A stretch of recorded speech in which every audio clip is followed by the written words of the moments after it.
Feel free to go ahead and get started whenever you like. Okay. Hi, everybody. My name is Sheri Byrne-Haber, and I'm here to talk to you today about convincing your product owners to be accessible. I've been working in the field of accessibility for about 16 years now. I'm a wheelchair user. I was born with club feet, and that situation required a lot of surgeries and hasn't particularly improved as I got older. I was the Medium 2020 UX Collective Author of the Year, so I do write a lot about accessibility. I've written about 150 different short articles at this point. I founded the accessibility program at VMware. I like to refer to VMware as the largest software company you may never have heard of. We're a division of Dell for another 5-6 months maybe. And then we're getting spun off on our own, but we've got 65,000 employees and contractors. And I founded the Disability at VMware Employee Resource Group. And I also have glaucoma, so I use magnification. So I kind of have a 360-degree view on accessibility. I started with a computer science degree, then I went to law school, and then I got an MBA. So I see it from all of the relevant perspectives, as well as being someone with a lived experience of having a disability. So I'm going to spend about 5 minutes just covering accessibility really quick. I'm going to presume that most of you attended the previous accessibility session. But if not, you might want to go back and watch that one later because that might make this one make a little bit more sense. So 18% of the US population in general identifies as having one or more disabilities on the census. So that's a pretty significant number. It's actually the largest minority group in the United States. Amount of money that people with disabilities have in discretionary spending every year is $8 trillion. It's a pretty significant amount of money. So it's a really large market to be ignoring. And then finally, 92% of people with disabilities in a poll in the UK said that they will go to an accessible competitor without telling you if they can't use your website or product. So accessibility is about making your website and products work for people with disabilities. But most importantly, these people leave without complaining. And why? Because people with disabilities are tired of complaining because it rarely results in substantial change unless the complaint is in the form of a government complaint or a lawsuit where a third party gets involved resolving the dispute. So most people think about this group of people when they think about disabilities. We've got Owen Simmons, the Xbox boy from Super Bowl 2018, I think he was on. Marlee Matlin, who's currently in the movie CODA. I really recommend that movie. CODA stands for Child of Deaf Adults, so it's a hearing child with deaf parents. Stevie Wonder is blind. Madison Del Rosario is a Paralympian racer. Everybody remembers Stephen Hawking. He had to use a computer in order to be able to speak. So all of these people have disabilities. Marlee Matlin might not consider her hearing loss a disability, but most people would consider it a disability. So here, but 70% of disabilities are hidden. So all of these people are disabled as well. Selena Lopez had a kidney transplant because she has lupus. Millie Bobby Brown from Stranger Things is deaf in one ear. Bono, like me, has glaucoma. And those rose-tinted glasses he wears aren't a Hollywood affectation. They actually help him see better. But because he didn't want the public to know, he was concerned about not being able to get insurance for stage events. He actually hid the fact that he had glaucoma until he got into a really bad cycling accident in Central Park and had to tell everybody that was what caused it. Lil Wayne, Elton John, and Prince all have or had epilepsy. And the reason why Facebook's colors are largely blue is because Mark Zuckerberg is colorblind, and that's the only color he sees well. So in addition to those two groups, the visible disabilities and the hidden disabilities, we also have temporary and situational impairments. So you might have somebody who is born with a limb difference. They can't use their right hand. you could have somebody who had rotator cuff surgery and be in the same situation until the rotator cuff surgery heals, usually about 6 weeks. So it's the same issue, but it's for a much shorter period of time. And then even shorter is situational impairments. If you're holding something and you're using your right arm because you're right hand dominant, you might not be able to use your right hand in order to open a door, use a mouse, or do anything like that. When you take these 3 groups of people all together and sum it up under one disability umbrella, you're looking at about 30% of your population. And that is a very significant number of users to be ignoring. So I am going to play a quick movie that shows how people with disabilities interact with the internet using something called assistive technology. This will be the best 90 seconds you've ever spent if you haven't seen this movie before.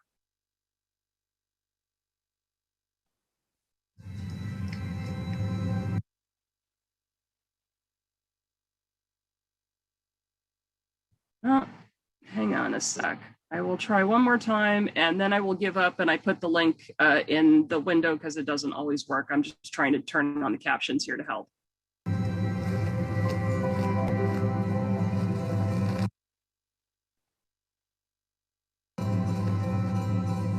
People think that having a disability is a barrier.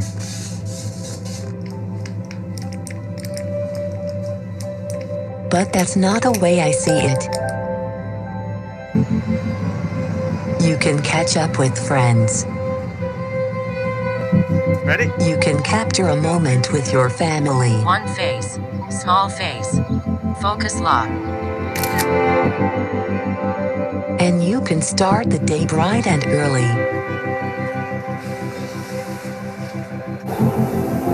You can take a trip to somewhere new.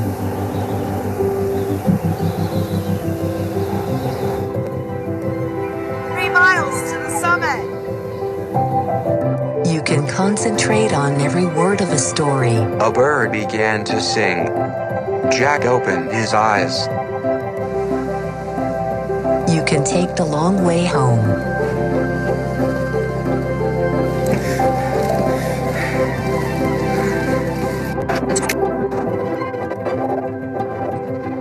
Or edit a film like this one.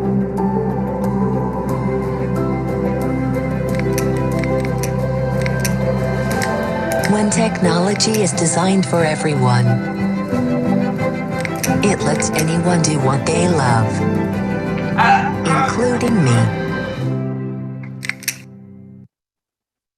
So every piece of equipment that was being used in this video is what we call assistive technology. And the most important thing about accessibility is to understand that assistive technology may be in use and your software, your product cannot interfere with that assistive technology operating.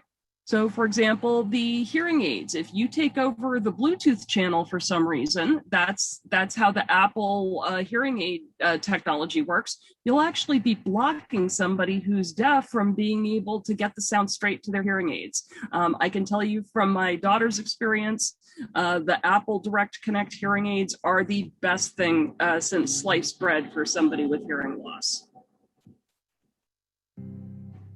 Okay, so how is accessibility measured?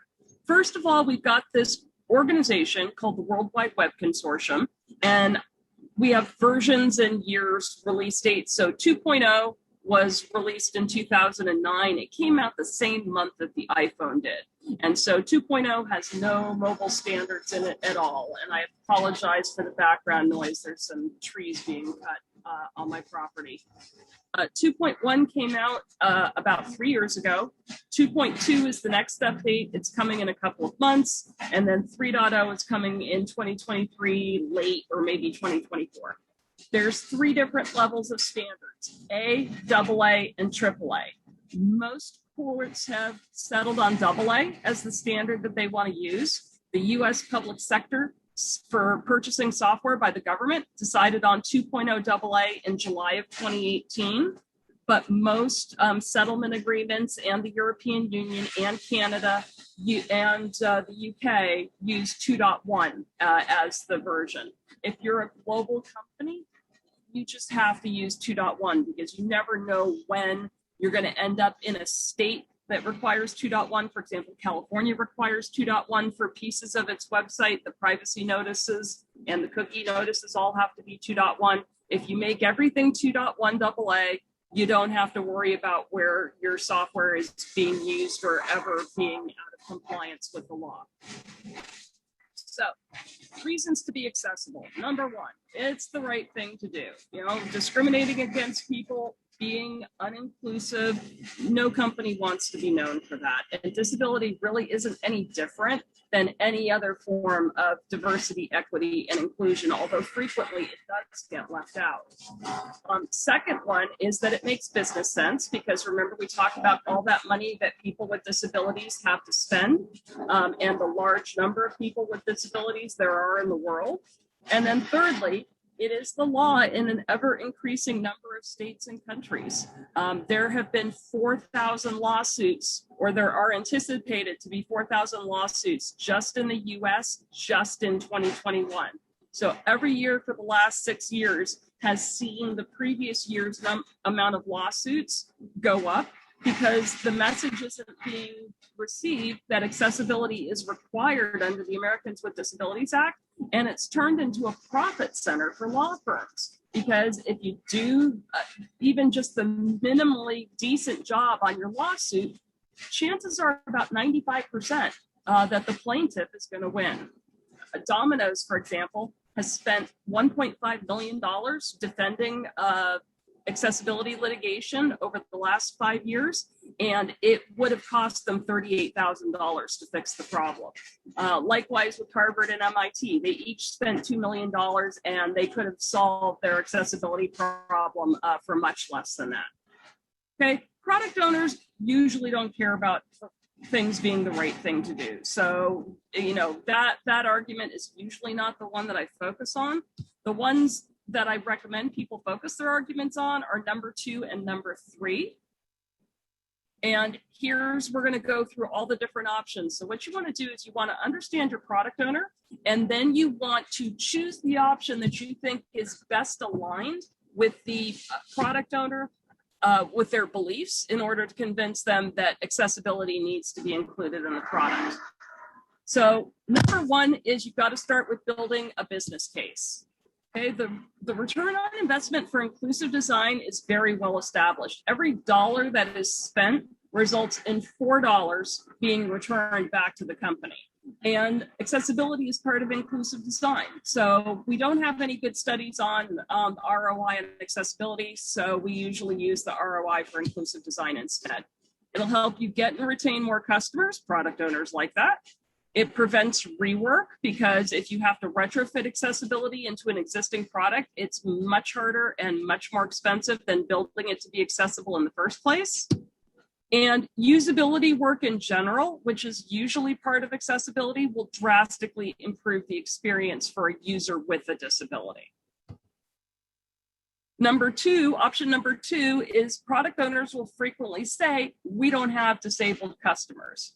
I call that a logical fallacy. If you're not accessible, you're excluding people with disabilities. So why would they be your customers?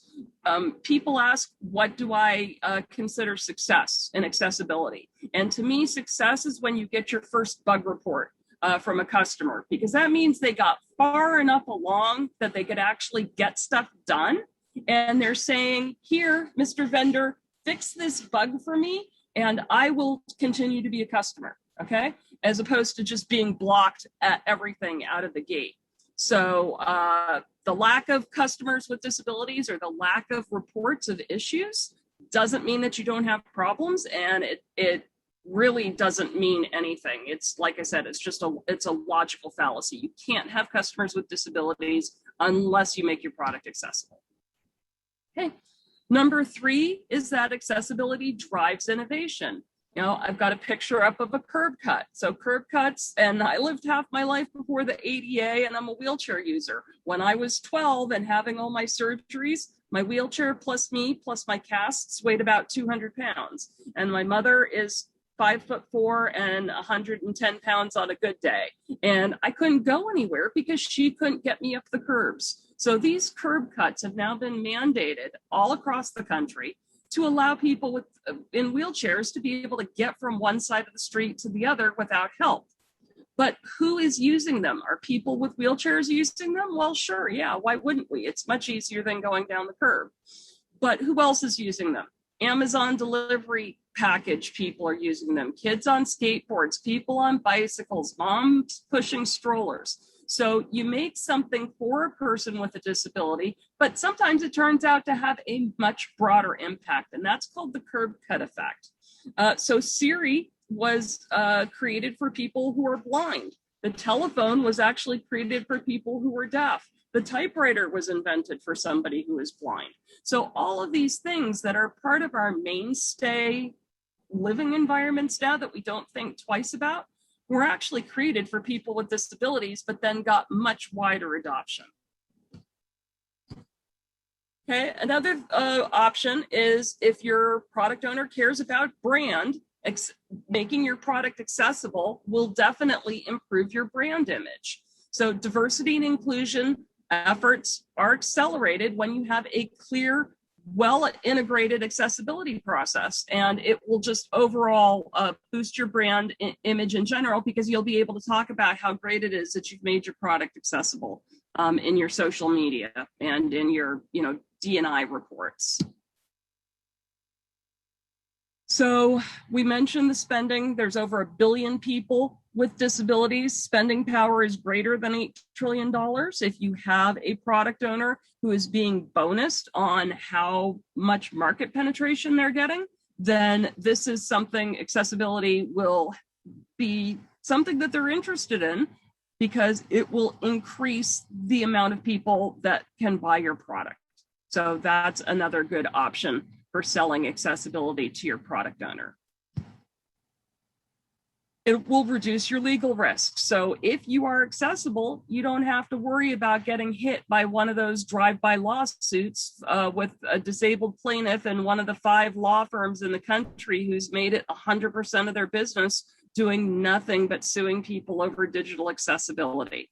And that there is a significant amount of relief associated with no longer being at risk of getting one of these lawsuits, because then what happens is if you get one of these lawsuits, all of your feature development gets frozen, okay, while you go back and retroactively fix accessibility. And it's no longer on your timeline, it's on the timeline of the lawsuit, because frequently the lawsuits will result in entering into settlement agreements that say, well, we'll fix everything in 12 months or we'll fix everything in 18 months. There's usually a fairly short time frame associated with the agreement, okay? And then that means all your features go out the window until that accessibility work is finished. Okay, the product on-ramp for accessibility is not short. So like I said, it's usually 12, 18, occasionally, but not commonly, 24 months that it takes to take your product that's not accessible and turn it into a product that is accessible. This is not something where you get to flip a switch and magically turn it on once you get a demand letter. It's a very significant process, and building it in from the beginning, proactive accessibility, is much cheaper, easier, and faster than retrofitting it at the end. And you also get a better result if you do it from the beginning than retrofitting it at the end. Okay, if your products are accessible, you're more likely to get and keep employees with disabilities. So a good number for as in terms of a percentage of self-identification rate is 5%. The government goal is 7% in the US, but there's only one company in the US that I'm aware of that has reached that 7% goal. That's Northrop Grumman. Some of the companies that do really well at accessibility, like Microsoft and Google, are at 6% or 6.1%. When I started at VMware, it was before we had a disability ERG, and our rate was below 2%. And it's almost doubled in the 2.5 years that I've been there. So it's hard to keep those employees if your own products aren't accessible, because then they can't use them. They can't demo them. They can't sell them. They can't support them. And that really will inhibit your ability to keep those employees. Perhaps most importantly, though, so this has been an evolutionary thing that's even stronger today. 97% of millennials say inclusion is important to them in the workplace. Millennials are currently the largest age group in the workplace. More than 1/3 of the workplace is millennials. 80% of millennials say that they're more likely to accept a job with an organization that's made a public commitment to neurodiversity inclusion. So neurodiversity inclusion includes things like autism, attention deficit disorder, dyslexia, anything that starts with dyslexia, dysgraphia, dyscalculia. And more millennials identify with having one of those conditions than non-millennials. So if you're in the tech industry, where there's probably 10 jobs open right now for every qualified person that there is to fill it, making your products accessible and taking a public stand on accessibility increases the chances that you're going to be able to fill tech jobs, whether or not the person that you're interviewing has a disability, because millennials consider inclusion so important to the environment that they want to work in.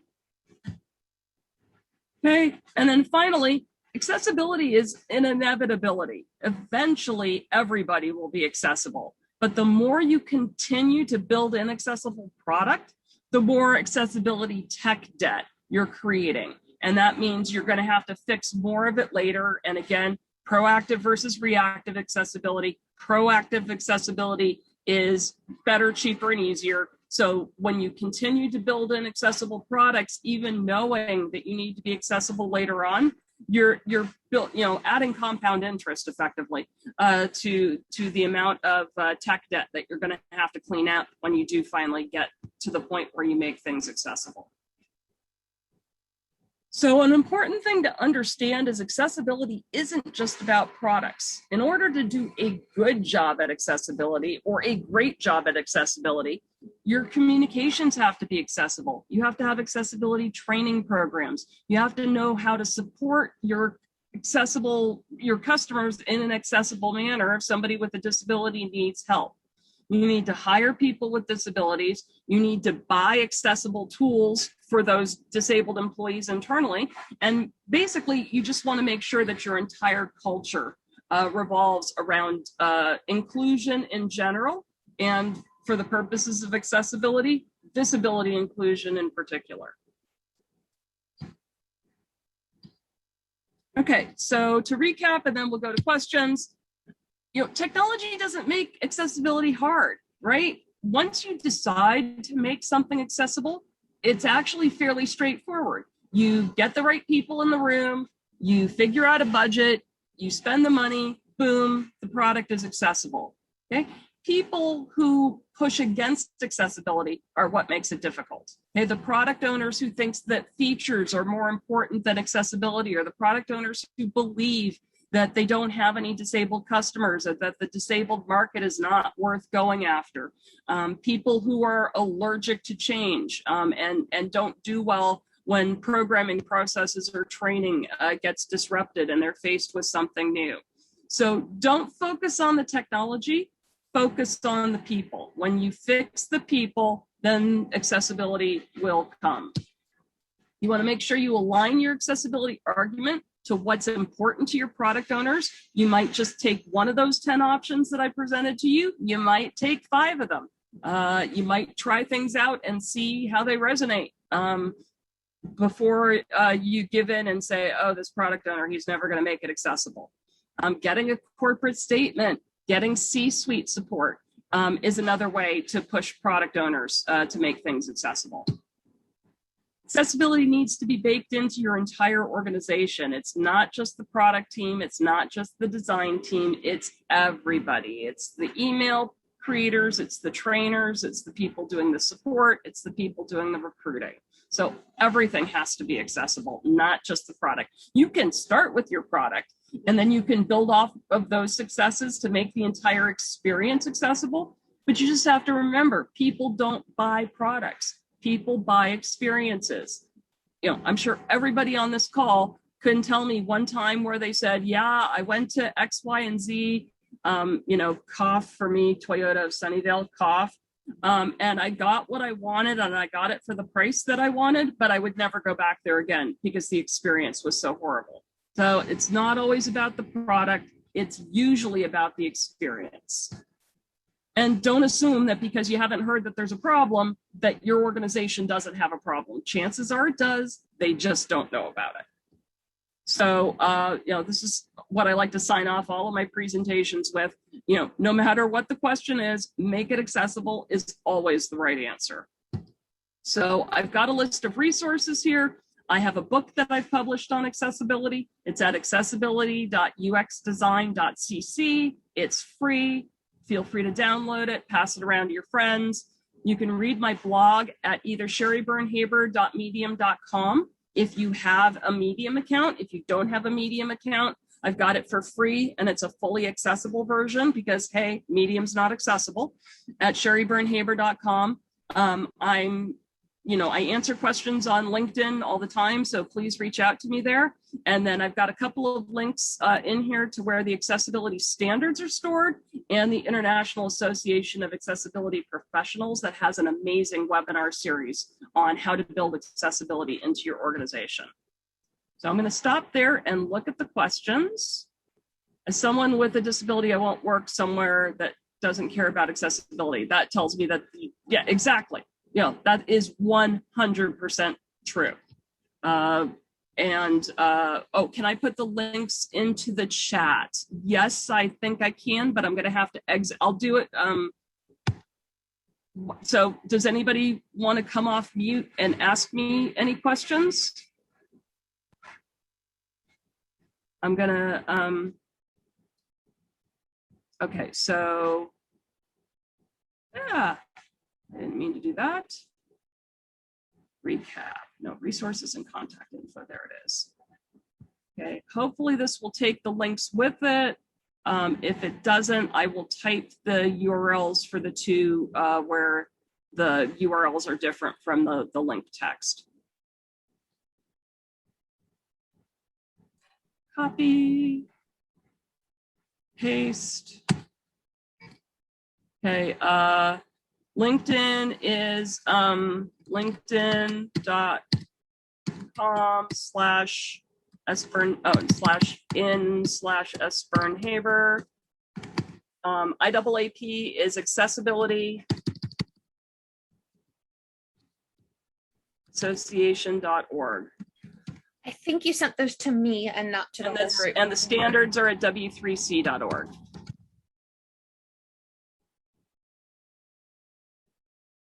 Did anybody have any questions they wanted to ask me in the chat? Other than the 100% truth statement about if a company doesn't care about people with disabilities, why work for them? Why would you work for a company that isn't interested in including you? Forget about getting to belonging, right? That's a whole nother presentation altogether. If you don't make your products accessible, you absolutely cannot claim that you are inclusive. Many, many, many people just completely miss that train of thought because they think of DEI or JEDI, which is the more modern term for it, justice, equity, diversity, inclusion. They think of it as gender and LGBTQ status and maybe veteran status and people of color, and they don't include disability. More than 90% of companies do not include disability in their JEDI initiatives. Are there, sorry, I'm having trouble because my screen is magnified. Are there recommendations for training? Was that the question? For accessibility training. Exactly. Yeah. Sorry. It's probably a really broad question, so apologies. No, that's okay. So the best training that I like for accessibility, and it's also when I started working in accessibility, I was a single mom and I was not working in a tech field at that point. And so for me, I had to find budget solutions. And the best budget solution that I like for accessibility training is put out by a company called DQ. They have an accessibility managers course and an accessibility coders course. The coding is HTML, but you can adapt the principles into other languages. If you have a disability, both of these courses are free. Even if you don't have a disability, one is $35 and one is $125. And if you buy them both at the same time, I think it's $150. So that is definitely the best budget solution. And they're very aligned with the IAAP accessibility certification exams. So if you finish those courses and you feel like you're comfortable with that material, chances are you'll pass the certification test.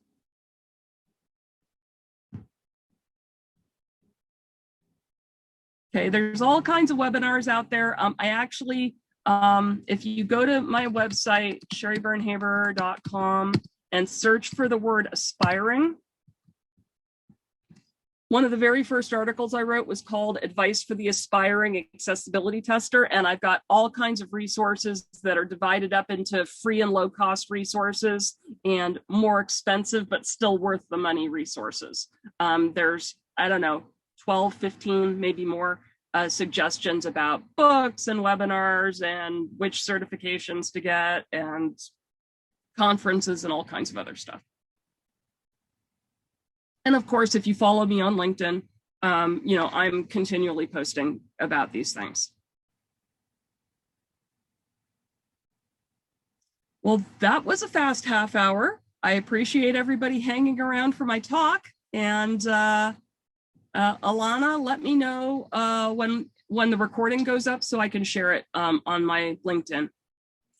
I will, absolutely. Actually, let me stop the recording.